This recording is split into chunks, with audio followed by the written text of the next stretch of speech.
Hello বন্ধুরা, আসসালামু আলাইকুম। আশা করছি সকলে ভালো আছেন। আমরা কম বেশি সকলেই ফেসবুক ইউজ করি, তো সেক্ষেত্রে দেখা যায় যে নির্দিষ্ট একটি ডাটা প্যাকেজ আমরা কিনে থাকি। তো আমাদের সময়সীমার আগে কিন্তু ডাটা প্যাকটি শেষ হয়ে যায়। আসলে কি করলে আপনারা 50% ডাটা সেভ করতে পারবেন সেটা দেখাবো আজকের ভিডিওতে। তো চলুন দেখা যাক কীভাবে আপনারা ডাটাটা সেভ করতে পারবেন। তো প্রথমে আপনারা চলে যাবেন আপনার ফেসবুক অ্যাকাউন্টে, দেন সেখান থেকে সেটিংয়ে চলে যাবেন। সেটিংয়ে যাওয়ার পরে এখানে দেখতে পারবেন মিডিয়া নামের একটি অপশন রয়েছে, তো আপনারা এটাতে ক্লিক করে দেবেন।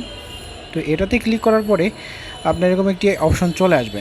দেন এখানে একটা অপশন দেখতে পারবেন, সেটা হচ্ছে এই যে এই অপশনগুলো আপনারা দেখতে পারবেন। এই অপশনগুলো আপনারা দেখতে পারবেন এইখান থেকে যদি আপনার এই অপশনটি ওপেন করা থাকে, যদি এটা ওপেন করা থাকে, এটা ওপেন করা থাকে, তাহলে এগুলো কিন্তু আসলে যখন আপনারা মোবাইল ডাটা ইউজ করবেন প্রথমটা, তাহলে অটো ভিডিও প্লে হতে থাকবে। আর যদি আপনারা দ্বিতীয় যে অপশনটা দেখতে পাচ্ছেন, এটা যদি অন করা থাকে, তাহলে আপনারা যে কোনো ওয়াইফাইয়ের আন্ডারে গেলে এটা অটো ভিডিও প্লে হতে থাকবে।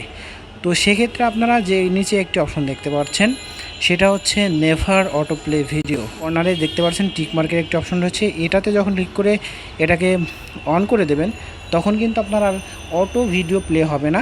আপনারা কিন্তু ডাটা 50% পর্যন্ত সেভ হয়ে যেতে পারে এখান থেকে, ফেসবুক থেকে। আপনারা কিন্তু কম বেশি সবাই ফেসবুকের মাধ্যমে বেশি ভিডিও দেখে থাকেন, তো সেক্ষেত্রে যদি এই সেটিংটা অফ করে রাখেন, তাহলে কিন্তু আর ডাটা লস হওয়ার সম্ভাবনা থাকবে না। তো আজকের ভিডিও ছিল পর্যন্ত। যদি ভালো লেগে থাকে অবশ্যই লাইক করবেন, কমেন্ট করবেন, শেয়ার করবেন। আজকের মতো পর্যন্তই, পরবর্তীতে দেখা হবে। সে পর্যন্ত সকলে ভালো থাকবেন। আসসালামু আলাইকুম।